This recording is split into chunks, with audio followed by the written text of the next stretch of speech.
Assalamualaikum warahmatullahi wabarakatuh. Waalaikumsalam warahmatullahi wabarakatuh. Selamat pagi Bu Dewi. Terima kasih Bu Nurul sudah menyempatkan waktunya untuk saya mewawancarai. Ini sebagai tugas saya CGP sebagai tugas wawancara di modul 3.1 tentang pengambilan keputusan berbasis nilai-nilai kebajikan sebagai pemimpin. Nanti saya akan memberikan beberapa pertanyaan. Silakan. Bu Nurul, bagaimana Bu Nurul dapat mengidentifikasi kasus-kasus yang merupakan dilema etika atau bujukan moral? Ini Bu Dewi, selama saya jadi kepala sekolah, dari kepala sekolah itu memang banyak beberapa kasus yang bersinggungan dengan etika atau dilema etika atau yang namanya godaan moral, bujukan moral.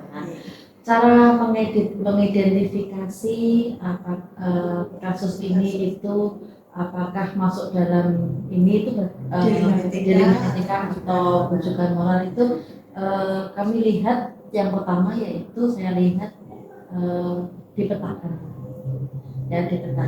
masalah ini apakah masalah kedinasan atau masalah keluarga atau masalah pribadi yang kemudian kita cari akar masalahnya itu apa, kemudian setelah akar masalah ada kemudian kita diskusikan.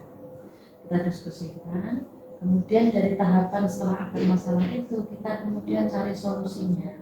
Solusi tentu saja dari yang orang yang bersinggungan tadi, itu orang yang bermasalah kan istilahnya orang yang bermasalah itu kemudian ada solusi-solusi kita diskusikan sebagai saya berharap semua teman yang saya ajak itu bukan sebagai atasan dan bawahan, tapi kita bareng-bareng menyelesaikan masalah itu. Kemudian apakah itu masalah itu terkait dengan dilema etika atau godaan bujukan moral, itu saya katakan begini, apakah ini itu yang satu, kalau dilema etika kan benar-benarnya mengandung nilai kebajikan, tapi kalau bujukan moral kan yang satu benar, yang satu salah. Malah lebih mudah yang bujukan moral karena benar salahnya tahu, tapi kalau yang dilema etika, nah itu pakai tahapan yang tadi itu penting saya lakukan karena memang semuanya benar, tapi persepsi orang kan beda-beda. Dan caranya itu nanti kita berdiskusi. Untuk selanjutnya Bu, bagaimana Ibu Nurul menjalankan pengambilan keputusan di sekolah, terutama untuk kasus-kasus di mana ada dua kepentingan yang sama-sama benar atau sama-sama mengandung nilai kebajikan? Apabila ada kasus yang bersinggungan dengan dilema etika, itu ada beberapa hal yang saya lakukan karena memang keputusan ini kan keputusan kepala sekolah itu keputusan yang cepat, tapi prosesnya juga harus tenang karena memang ini kalau dilema etika kan semuanya benar mengandung kebijakan, podo-podo bener, tapi tahapan yang saya ikuti yaitu yang pertama dengan menggunakan prinsip-prinsip yang saya pegang sejak dulu itu, yaitu yang pertama konsisten. Jadi apa yang saya lakukan itu sesuai dengan aturan. Kemudian apabila butuh kebijakan kepala sekolah, saya harapkan supaya kebijakan itu tidak melanggar aturan yang ada. Jadi kita tetap mengikuti aturan yang ada, konsisten. Jadi apabila ada kasus seperti itu lagi, ya nanti treatment perlakuannya sama. Itu konsisten. Kemudian yang kedua transparan itu apabila ada kasus itu warga sekolah tahu apabila ada kasus seperti ini nanti kebijakan kepala sekolah seperti ini. Jadi transparan dan konsisten. Kemudian untuk menjaga integritas kepala sekolah sebagai leader di sekolah itu kita harus konsisten, transparan, dan itu yang lain yaitu pendekatan humanis. Dan tetap pendekatan kemanusiaan sama-sama. Nanti kita cari prioritas tentu saja kalau di sekolah itu bagaimana prioritas ke anak. murid-murid. Jadi prioritas yang utama yaitu keamanan. Jadi kita memberikan kesadaran pada semua pihak bahwa kita di sini itu muaranya adalah anak, objeknya adalah anak. Makanya prioritas yang anak, baru yang kedua, ketiga, baru nanti kita bisa. Berarti ada prinsip-prinsip yang harus dilakukan. Selanjutnya Bu, untuk langkah-langkah atau prosedur seperti apa yang biasa Bu Nur lakukan selama ini? Ya, prosedur untuk menyelesaikan permasalahan yang berdilema etika itu memang pertama-tama itu pada waktu di kepala sekolah itu agak sulit karena memang kita sebagai guru juga sering ketemu dengan dilema etika. Tapi kalau dari kepala sekolah kan bersinggungan dengan banyak orang, tidak hanya intern tapi juga pihak luar. Nah, itu kita harus menjaga kehati-hatian. Jadi perlu tahapan-tahapan yang logis, yang kita pakai. Misalnya tadi ada masalah, kita langsung mengatakan masalahnya apa, kita identifikasi masalahnya.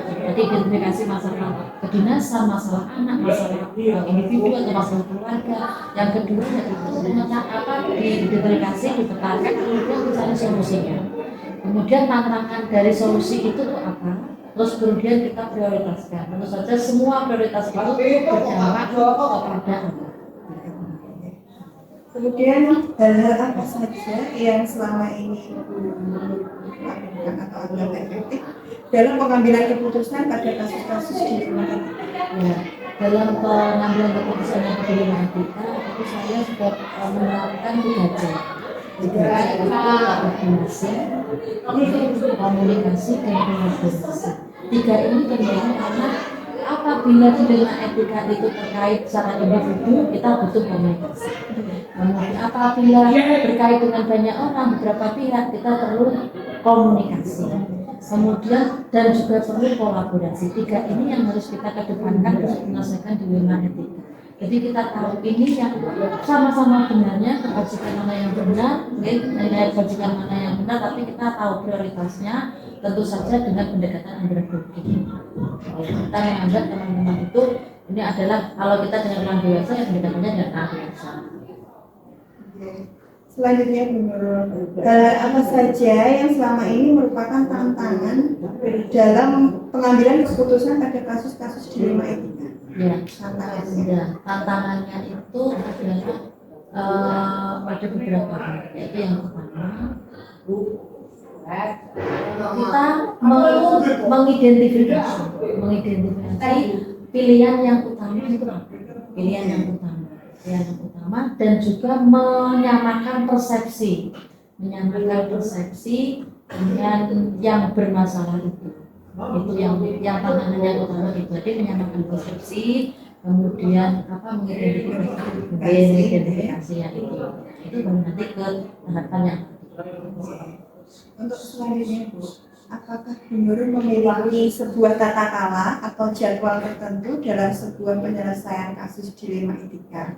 Apakah Ibu langsung menyelesaikannya di tempat atau memiliki sebuah jadwal untuk menyelesaikannya? Bentuk atau prosedur seperti apa yang Ibu miliki? Jadi untuk penyelesaian masalah, untuk pengambilan keputusan itu biasanya saya kasuistis. Jadi lihat kasusnya. Kalau kasusnya itu harus segera diselesaikan, ya saya selesaikan dengan tahapan yang tadi saya ungkapkan.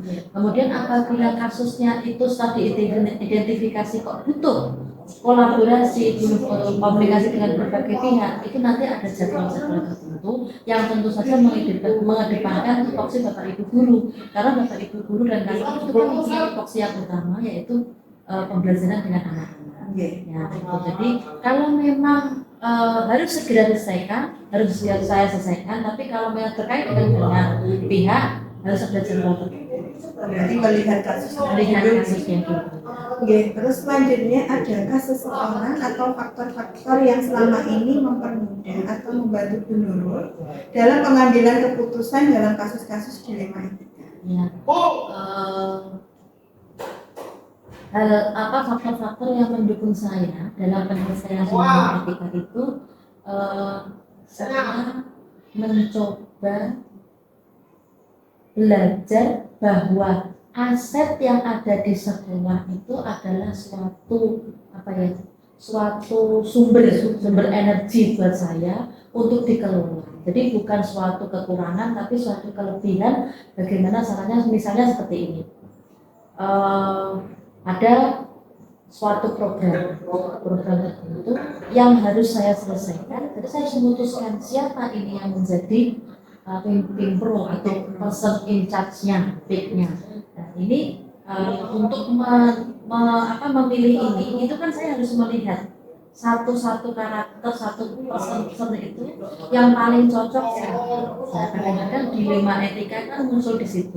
Sini cocok, tapi prioritas mana yang harus dikedepankan? Nah, melihat aset yang ada di SDM. Jadi faktor yang mendukung dari ini SDM di sekolah, aset yang ada di sekolah. Yang utama adalah SDM. Untuk selanjutnya Ibu, dari semua hal yang telah disampaikan, pembelajaran apa yang dapat Bu Nurul petik dari pengalaman mengambil keputusan dilema etika ini? Ya. Untuk keputusan yang berdilema etika, prinsip yang pertama yaitu kita harus menjaga integritas kita. Yang kedua, kedepankan bahwa pemimpin itu adalah seorang leader, memberdayakan, jangan sebagai instruksional atau memerintah, mengaturkan. Jadi yang pertama tadi integritas, jaga integritas, warga sekolah akan akan sadar bahwa ini loh ternyata prinsip-prinsip yang ada di nomor 3 itu tinggal sosok ini bisa digunakan nanti. Oh, pada saat program ini saya sebagai tutor Hidayah, saya setelah penggerak saya ingat sosok itu. Oh, saya setelah penggerak di kegiatan komunal saya ingat Mangun. Jadi hal-hal perannya itu yang saya pelajari dari penyelesaian masalah yang berbeda, integritas harus dijaga. Kemudian peran kepala sekolah harus fleksibel. Kepala sekolah itu harus adaptif dengan perkembangan.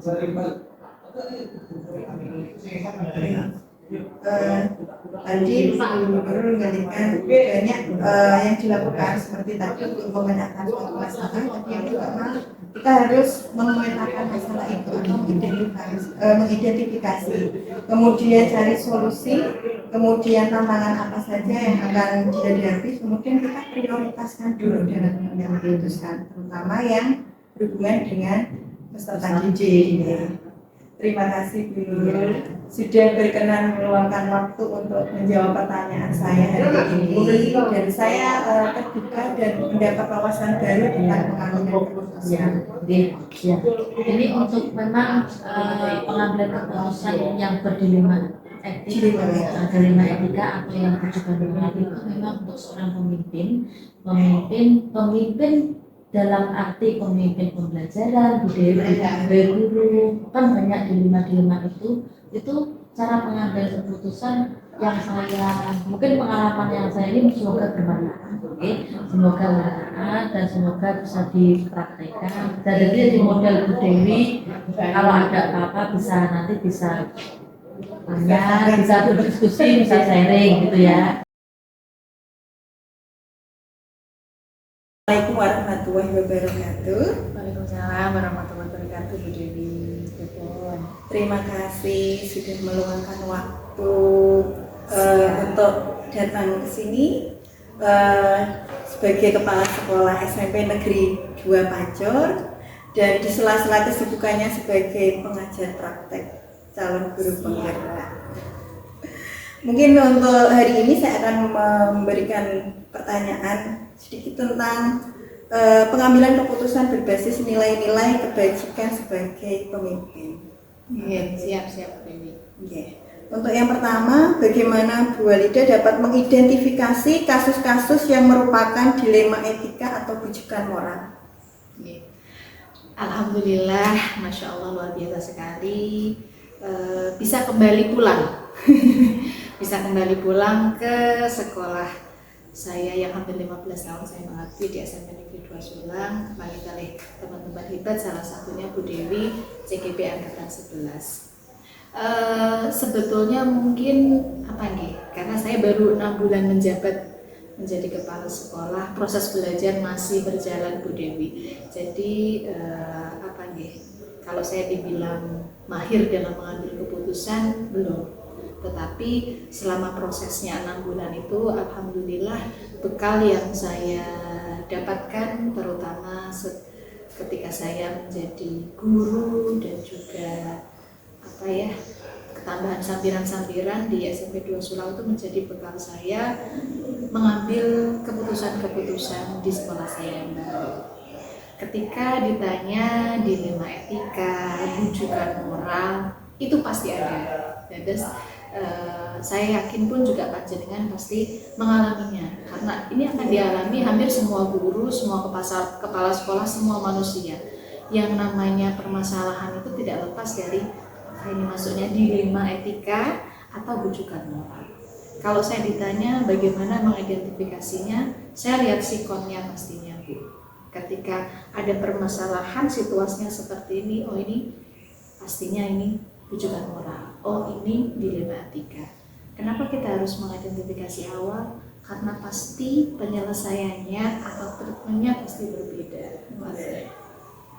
Untuk selanjutnya, bagaimana Bu Walida menjalankan pengambilan keputusan di sekolah, terutama untuk kasus-kasus di mana ada dua kepentingan yang sama-sama benar atau sama-sama mengandung nilai kebajikan? Baik, yang pasti skala prioritas.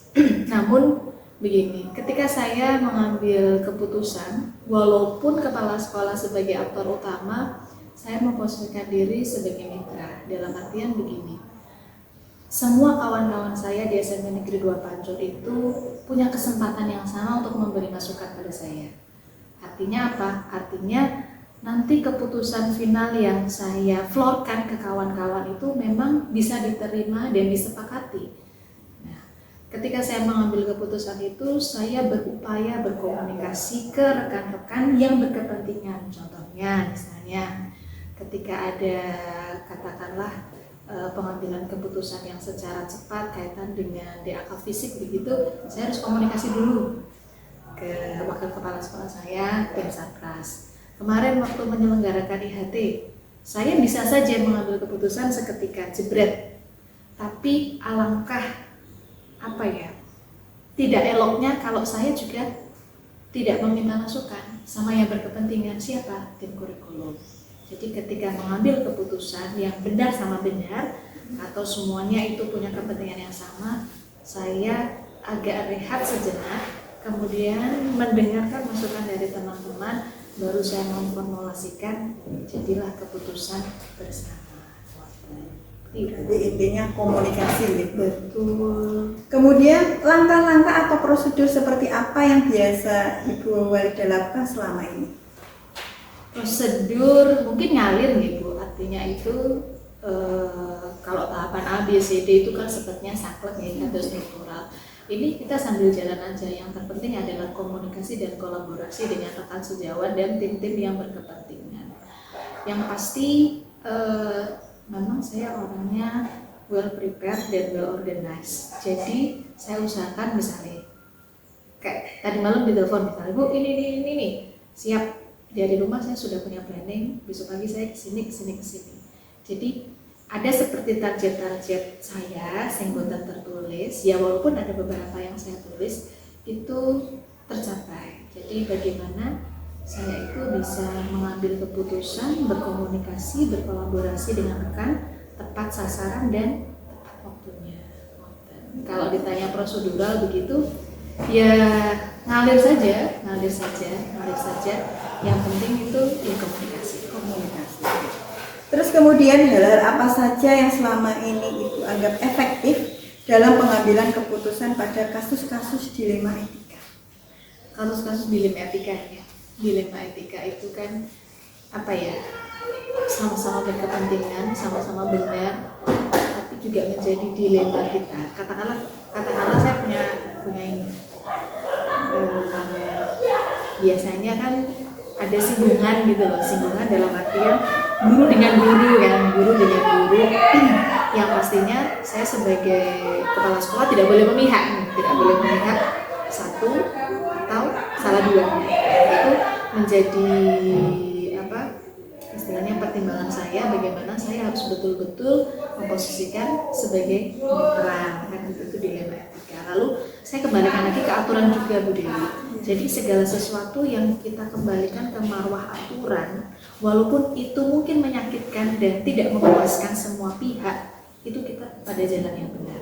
Jadi saya selalu kembalikan ke aturan. Misalnya seperti ini, Bu, itu ampun Bu dibuat kayak gini, tapi aturannya ternyata nggak sesuai, ya sudah, berarti kita kembalikan ke aturan. Tetapi tidak saklek setiap saat itu enggak, tapi ada beberapa yang mungkin kita lebih humanis, kita lebih luas, kita menilik situasi dan kondisi. Tapi yang pasti dilema etika itu, ya, kepala sekolah itu bukan pemuas kepentingan semuanya. Saya yakin setiap keputusan yang diambil itu nggak bisa Bu semuanya itu menerima atau semuanya itu pasti enggak, pasti ada pro dan kontra, tapi kita meminimalisir lah.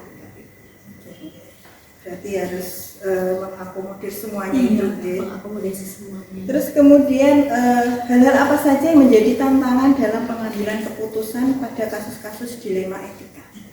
Tantangannya adalah yaitu ketika kepentingan personal itu ada. Ketika kepentingan personal itu ada, Kiki kayak gini, Kiki nanti sakit hatinya, Kiki nanti begini.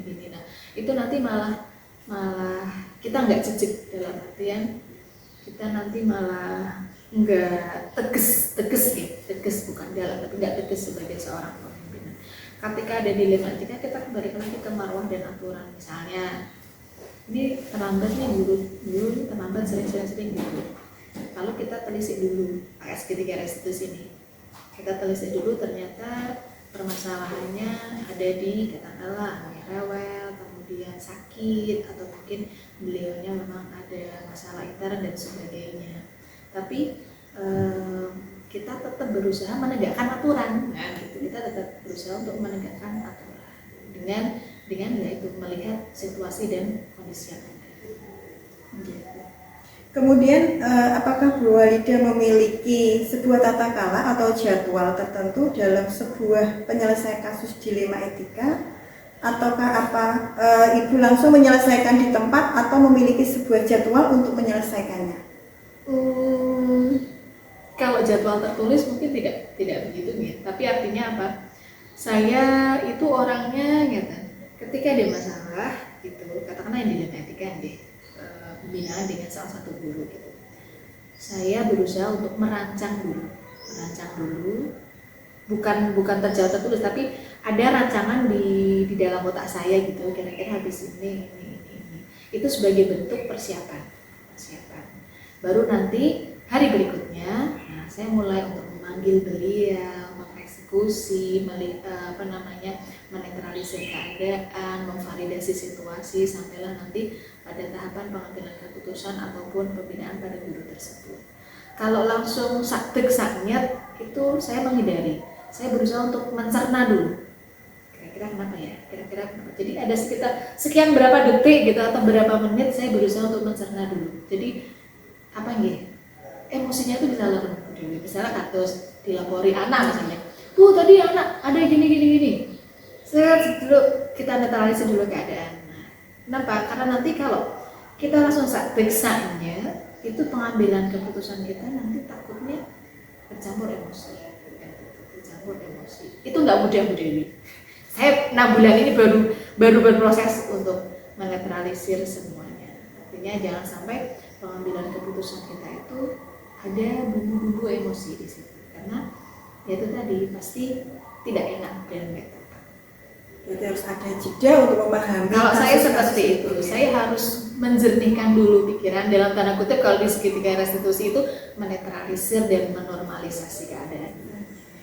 Terus kemudian Bu Walida, adakah seseorang atau faktor-faktor apa yang selama ini mempermudah atau membantu Bu Walida dalam pengambilan keputusan dalam kasus-kasus dilema etika? Tim saya pastinya. tim yang ada di SMP Negeri 2 Pancur. Jadi awal saya masuk di SMP Negeri 2 Pancur itu saya bilang sama teman-teman yang jumlahnya 25, Bapak Ibu, saya adalah mitra. Saya adalah kepala sekolah yang memposisikan diri sebagai mitra.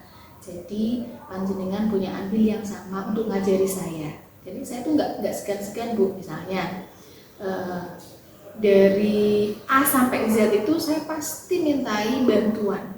Misalnya kayak di penjaga saya nih, kayak Mas Andi gitu. Kalau di tempat saya ada Mas Dari, beliau penjaga sekolah Bu. Tapi saya sering libatkan, Mas, sesuatu untuk bongkaran nih, menurut jenengan pripun. Nah, seperti itu yang sangat efektif itu saya rasakan betul. Kenapa? Karena dengan mengapresiasi beliau, memberikan kepercayaan beliau, memberi masukan pada saya itu malah meringankan saya sebetulnya, meringankan saya mengambil keputusan saya harusnya begini, jadi begini kan gitu. Jadi saya memberikan teman-teman itu lampu hijau untuk memberi masukan, dan itu luar biasa Bu Dewi. Jadi yang menjadi pembelajar saya itu adalah teman-teman saya di 2 Pancur. Sama seperti yang ada di sini dulu Bu Nurul itu juga role model saya. Beliau bagus sekali memposisikan diri sebagai kepala sekolah. Saya ambil praktik baik beliau. Bu Kanti pun juga saya ambil praktik baiknya. Bu Menik, Pak Tahir, semuanya, Pak Herianto. Jadi kepala-kepala sekolah pendahulu itu selalu saya adaptasi praktik baiknya. Lalu saya selaraskan yang ada di 2 Pancur. 2 Pancur itu apa ya?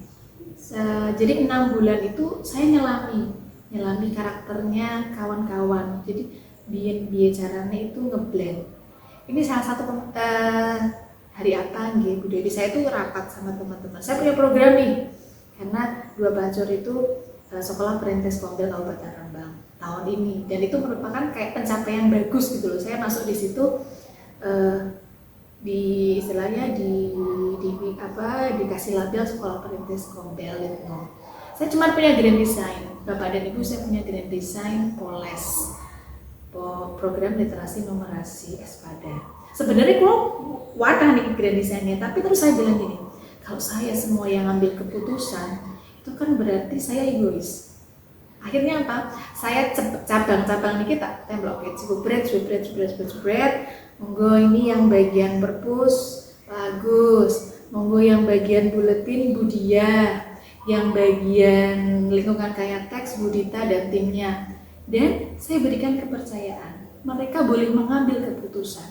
Artinya, Bu, saya boleh begini? Boleh, silakan. Padahal kulo tuh yang punya ini, tapi ketika kawan-kawan itu punya apa ya namanya, punya kesempatan untuk mengambil keputusan, itu ternyata lebih efektif dan berjalan.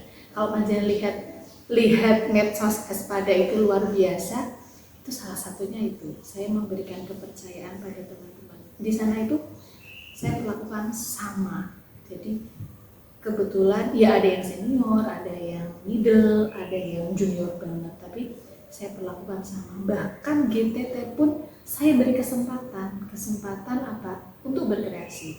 Seperti medsos Espada itu yang megang siapa? Yang megang itu GTT namanya Mbak Desi, belum diangkat juga. Tapi sebegitu hebatnya Mbak Desi itu saya cuman gini. Awalnya dulu nggak mau Bu. Awalnya tuh dulu nggak mau. Nggak kerjaanku gitu. Tapi saya nggak marah. Saya dekati. Mbak Desi minta tolong nanti di syuting. Gitu.